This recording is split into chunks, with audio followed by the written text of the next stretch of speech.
with regard to your question, actually, I have to admit, I'm not a big fan of this opposite manager versus leader. I think in today's world, probably a good manager must be a good leader and the other way around. So we see fundamental changes around us. And with our businesses, we are in many regards also entering uncharted territory.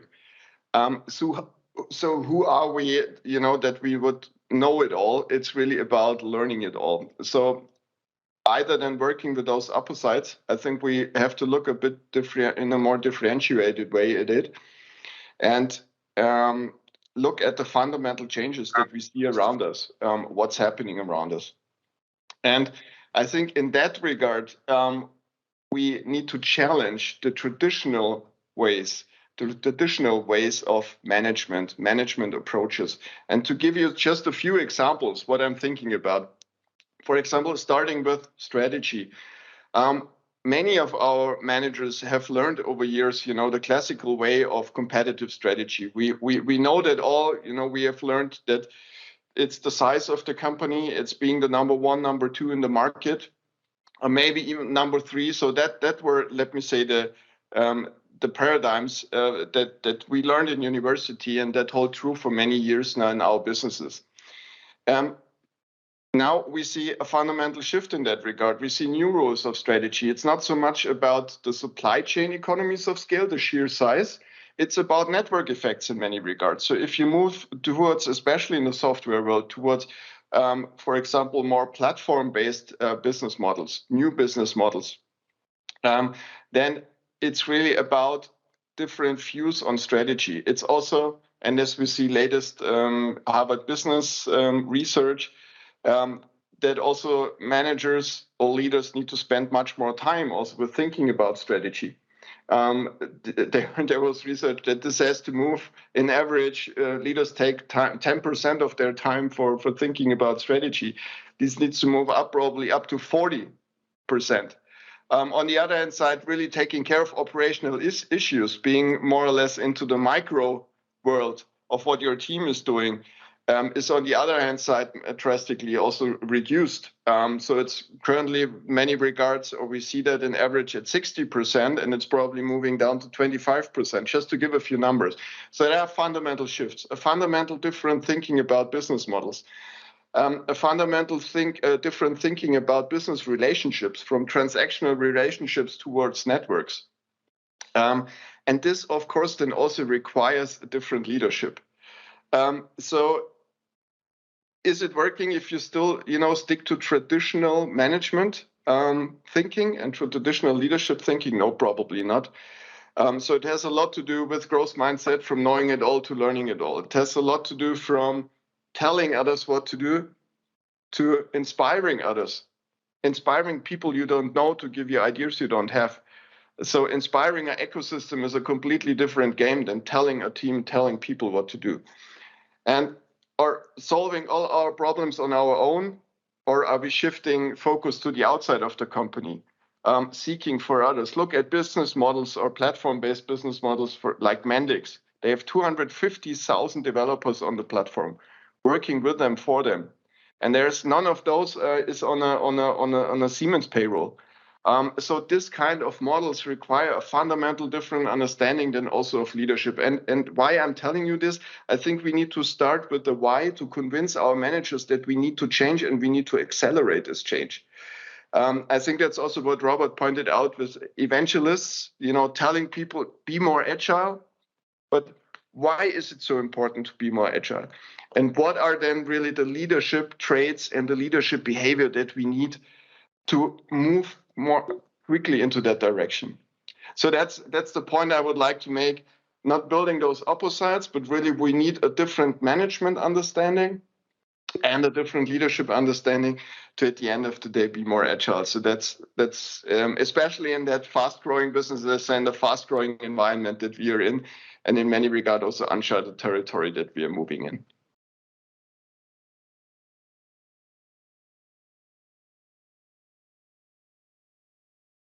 Right. so far we have learned and experienced, at least in my environment, that what leaders do is take decisions, right? Basically, that's it. They lead through taking decisions, they have a vision, and they see what needs to be done in order to achieve that. Now, with having methodologies like Agile at place, we start more and more to have people getting self-organized and take their own decisions, right? So this kind of gives leaders the possibility to develop other traits that are necessary for leading us into the future. And for me, and this, Matthias also pointed at that somehow, there are certain traits that make up a great leader. And for me, that's clearly an inspiring role. So a leader needs to inspire. A leader needs to have a compelling vision of the future, clarity on direction, and needs to have a kind of some sort of postcard from the future where a leader is telling about, and that allows people to connect to and see how can they contribute in order to make that vision come true. Where is my place where I can be impactful in that sort of vision to really make a difference? And that's what I wish our leaders to have in the future, this inspiring role that really draws people towards another future. And Matthias was also talking about these new ecosystems that we are somehow heading into. So now what's the vision about these ecosystems? How can I relate this to my work? And how can I connect to that in order to make that difference? And another great trait I see in leadership of the future is unfolding potential. Right? So a leader no longer should take too much decisions, but allow people to find their own decisions, challenge them, get out of their comfort zone, start diving into the learning zone, and really identify the potential that lies within people. So then they can tap into this, create ways and experiments and things how to unfold this. And a leader is here to assist people to grow beyond themselves. And I think there are still some other skills and traits that I see what makes a great leader. And for me, this is clearly three things. It's listening to the people, listening to the environment, listening to what's important, listening to what's possible. And the other two things, they come pretty much together, and that's empathy and compassion. So it's maybe leading with empathy, with compassion, understanding the people and understanding what they can bring to an environment like a company or a team in order to create and emerge the vision that a leader is inspiring with. So that's for me where we kind of go when we talk about leadership of the future.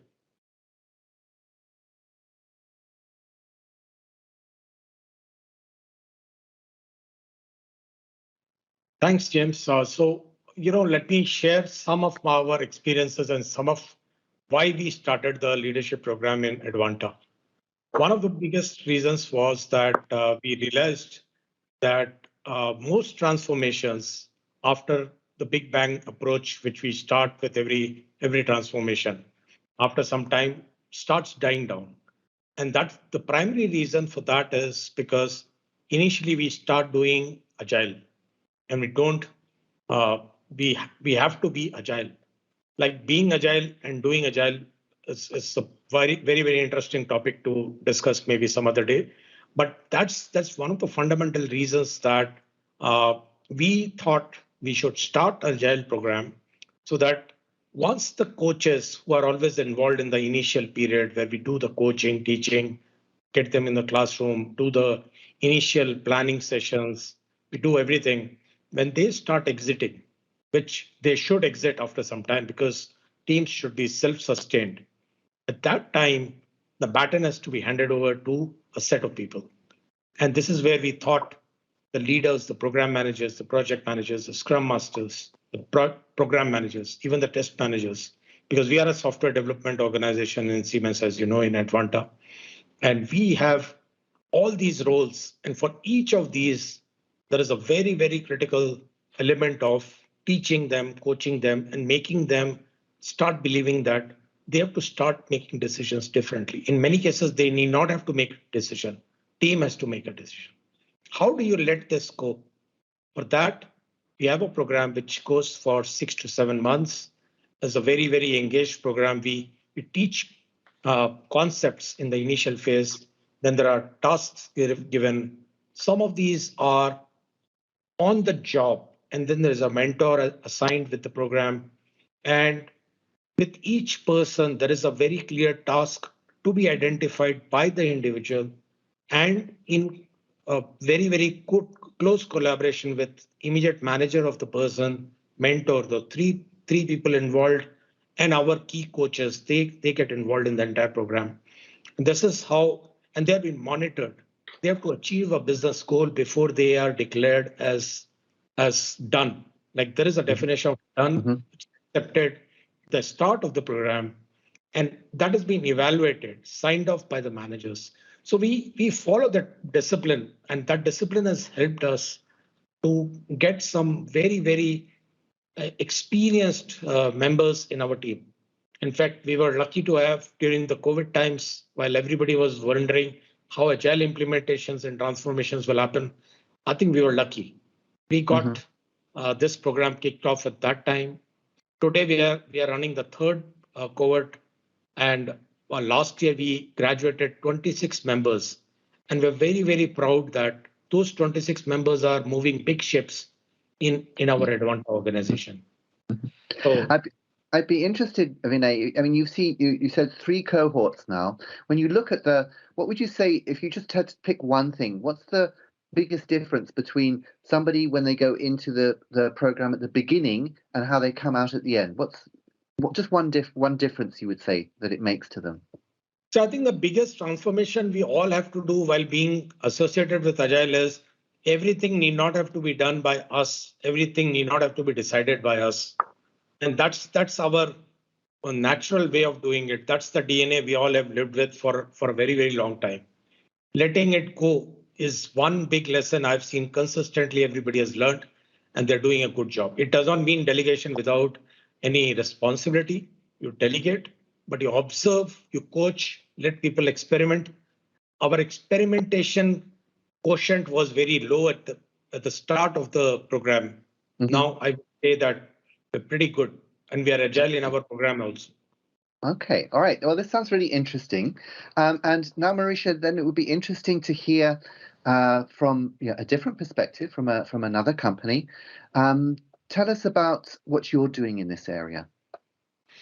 Okay, I'm going to try to keep it short, as there's quite a lot to share about the program. But generally, also, while we are undergoing the agile transformation, the digital transformation into the new organization, we started to have new roles in the organization. So basically, all of the old leadership roles were away, and we had totally new roles that people could apply for. And of course, it doesn't mean that we have all the new leaders. Still, a lot of leaders from the old times stay on the leadership roles, and we have some of the new ones. And we were thinking about having the way to support also this transformation from the perspective of supporting also some reflection around leadership behaviors. So we created a leadership program that has a few different formats. So we have a thing that we called a leadership cohort, which is a mixture. This is a group of maximum 12 people, of 12 leaders who are in different positions. And this is really all about leadership skills in general. And then we have 2 different specific formats. One is for people who are more working on the content specific things, and the other one who are more working on the people development. We had to divide it because we realized that there are different skills needed for those different roles.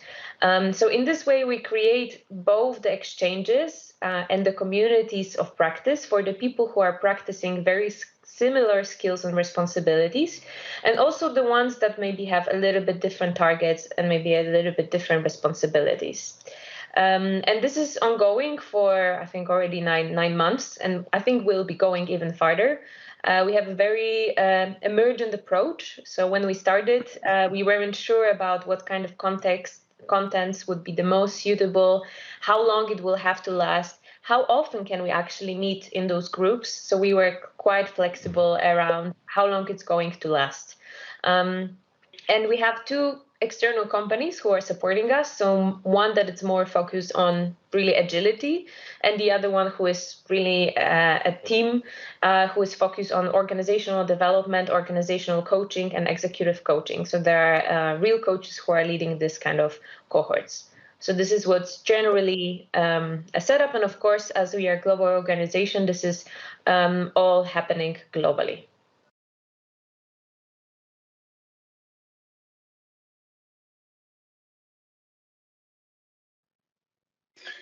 Yeah, that's a really good question. Thank you for that one. And I think we need to understand a bit what empathy and compassion means. And there's a very simple definition. Empathy is feeling with someone, and compassion can be defined as feeling for someone. And if we look at that, empathy, for example, feeling with someone, this allows us to empathize with another person, which needs us to reconnect with our own, sorry, my voice. This invites us to connect with our own experience when we talk to other people, right? And see how we resonate with what they are experiencing. And if we take it to the max, this also means that we can differentiate between our own feelings, our own expectations, and those of the others. And so it's not a question of fairness, it's just a question of different experiences. And if we allow both experiences to be there, right, then we can start dealing with them and see how we can help, how we can be of service. And then this is about compassion. Compassion asks this, just a simple question: how can I be of service? And that's different for different people, right? And it's also, if you talk about leadership style or how we develop people or lead an organization, it's just asking the question, how can I be of service in order to let you unfold your potential for our vision, for our global mission, for our goals, right? And that's what basically compassionate leadership is all about. In the leadership program that we are doing, we do not focus on really building compassion, empathy, and the soft skills. We actually work on creating more self-awareness. And self-awareness is even something that I feel happens before empathy. Because self-awareness comes when I hear you, James, saying something to me. I notice a reaction in my body. I notice that I have some emotion. Maybe I'm not being able even to really feel what you feel or understand what you feel, but at least I'm starting to notice what's happening to me. And then with this awareness, I start to have more options. So when I notice that I'm angry and I'm becoming aware of this, I might have an option to behave in one or another way. And in this cohorts, in this program, we are trying to create a bit more awareness about the options that all the leaders have. It doesn't mean that all of them will find a way to be very compassionate, empathetic, and have excellent soft skills. But at least they will gain the awareness that there is another way of behavior. There are some choices. And it's not happening through some trainers who tells them, listen, guys, this is the right way. This is the wrong way. This is a community made out of peers. And many times what we notice there, it's not about, somebody sharing the story and somebody else, another leader, is surprised about the behavior of one of the leaders and says about different ways that probably he would approach the situation. So it's, again, creating the awareness of different options to behave in this situation. And if this person is being able to start using empathy and kindness and compassion in an evil way, then maybe if this becomes a habit, actually this person is doing a lot of good stuff on the way. So I'm not too scared, honestly. Mm-hmm.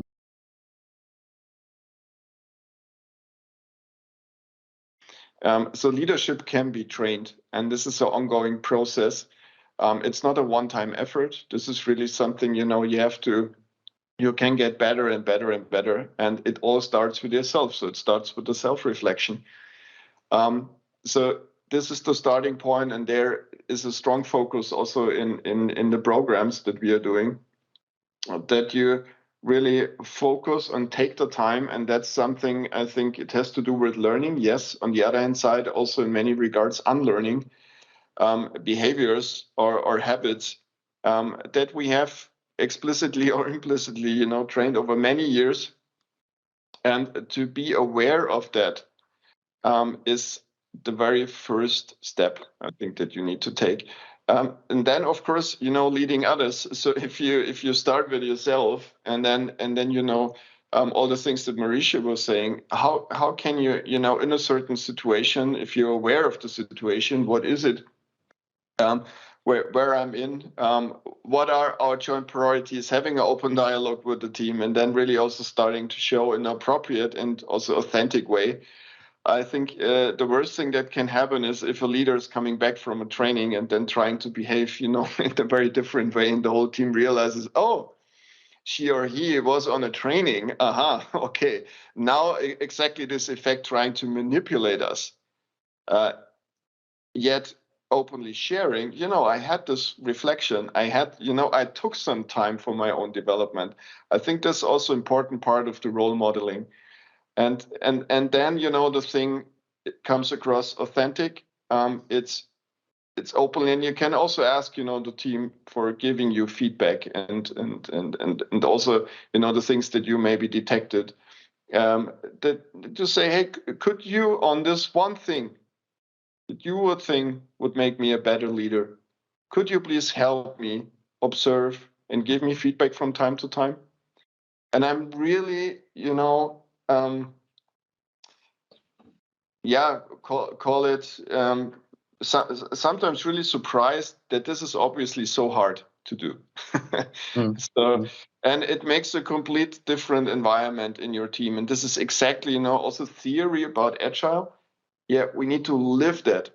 And it's sometimes those simple things as, for example, asking for feedback and really listening. And in this regard, you can train this kind of things in a setting like a program or a training. Is it making the trick? Probably not. It's a continuous exercise. It can be a strong impulse. It's a continuous exercise of self-reflection and trying out new things.